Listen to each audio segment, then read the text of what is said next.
Welcome to a brand new episode of the Content Marketing Podcast. I'm your host, Aaron Witnish. Today's conversation is strategies to monetize your content marketing.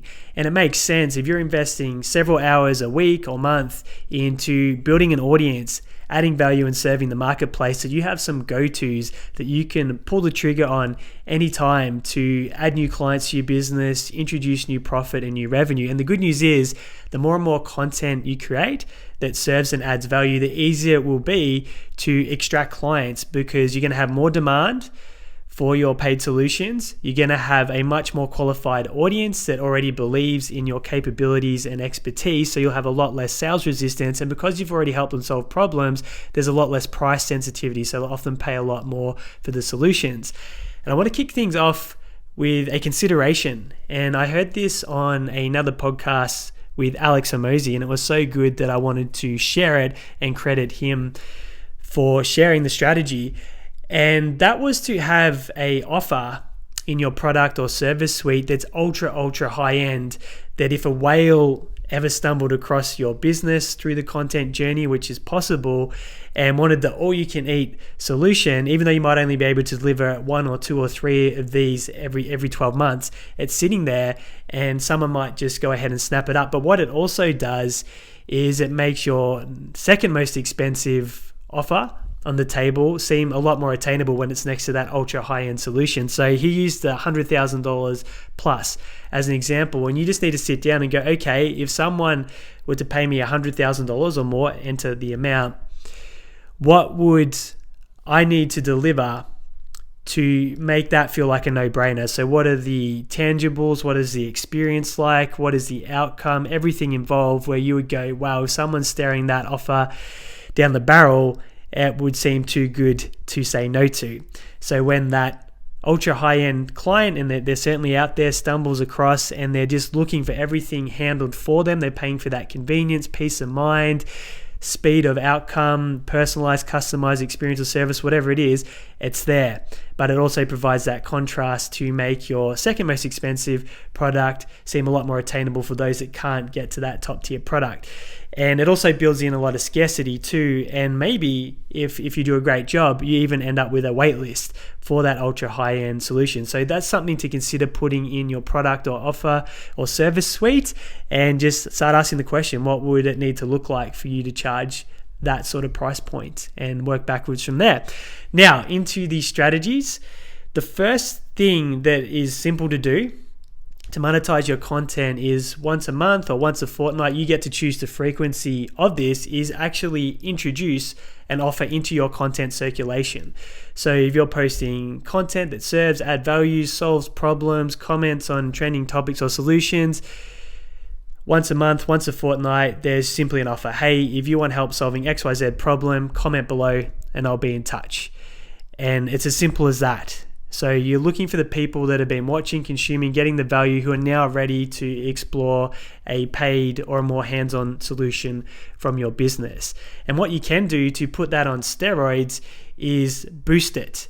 And if you're not sure how to do that, I believe I have a training on my YouTube channel somewhere. So just send me a message on social media and I will send it to you. It shows you how you can retarget everyone that's been consuming your content in the last 30 days. So this is your hottest and warmest audience. So on a budget of $5 or $10, you can create that offer and have it circulating to that audience as been your consuming your content in the last 30 days, who are most likely to take action and move forward with that.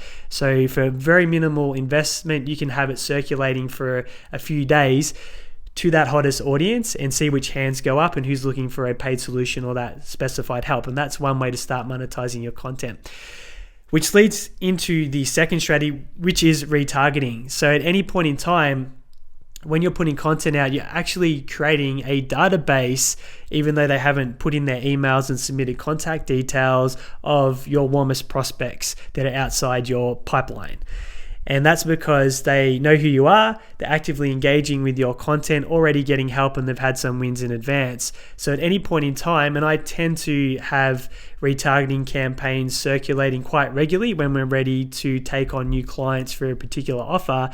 and I'll just have that running around the clock on a $10 a day budget. So that might go back to anyone that's consumed content within the last 90 to 180 days. So anyone that's watched 50% or more of specific videos that I choose, anyone that's visited or engaged with our profile directly, and then we'll just have that offer that's designed to solve a problem that target audience would likely have, just circulating on repeat, and a very simple call to action, which would be just to either message our profile or comment below and we'll be in touch. And that's how we extract and start to monetize the audience we've been building from our content creation process.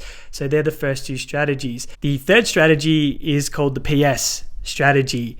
How this works is you're going to go to your content over the last 3 to 6 months and look for the topics and styles of content that got the most views and the most engagement, because your audience is giving you the feedback that that's the style of content that they're responding to. You're going to create another piece of content on the exact same topic with a very similar structure and post it at the same time that you posted that earlier piece of content. But in it, you're going to have a PS and a call to action. So you're going to have an offer in there. It could be something like, hey, if you want personalized help solving XYZ problem, comment below, I'll personally be in touch. Something as simple as that. And what you're doing is you're circulating content that you know a lot of people respond to, but you're adding in that step where you're getting them to engage and put their hand up if they want more help. Or it could be redirecting them to your funnel, to your lead magnet, to your introductory sample, trial, or strategy session, whatever it is. The next step you can take is, once it's had its organic run for say 24 hours, then boost it and do the same thing. Recirculate that to your engaged audience so they get the opportunity to see that offer in the body and take up the opportunity to engage and put their hand up for it. So that's called the PS strategy, and it's, and again, a very powerful step. The fourth strategy is what I call the farming strategy.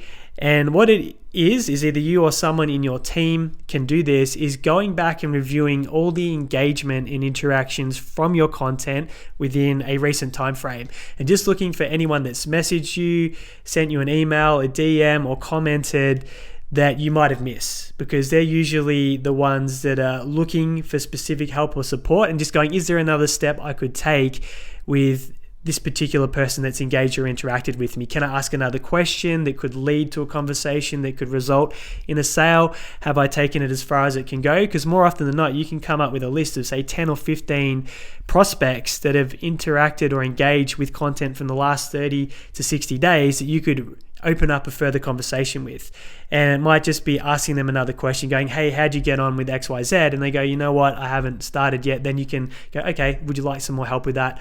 And then check in with them. So look for anyone that you could re-engage that was showing desire for the problems that you solve in your content over the last 30 to 60 days. And more often than not, there'll be one or two low-hanging opportunities to bring in clients from that process alone. So that's 4 strategies that you can use to start monetizing your content. Strategy number 5, which we will finish on, so there's not too many moving parts and it's not overwhelming when you go to implement some of these action items in your to-do list over the next week, is what I call the engagement post. It's similar to what I spoke about with the offer strategy, but what you're doing is looking for people to put their hands up with specific problems as opposed to the direct offer itself. So what you'll do is you'll have a 1-sentence question and then post your answer below. So the idea is that you get your audience asking questions or putting their hands up for particular problems they want solved. And I'll use Gary Brown from Hatcher Advisory because he is a dedicated listener as an example. So he could write a post that says, hey, what's your number 1 taxation question that you'd like to ask an accountant? Comment it below. And what that does is anyone that's following along or listening, it's been consuming, that has a question in relation to that problem, they're going to put it in the comments, and that opens up the conversation. And naturally, Gary, being the wizard accountant, has tax minimization solutions or whatever the problem is that's looking to be solved. So that can open up the conversation, which can ultimately lead to a paid solution.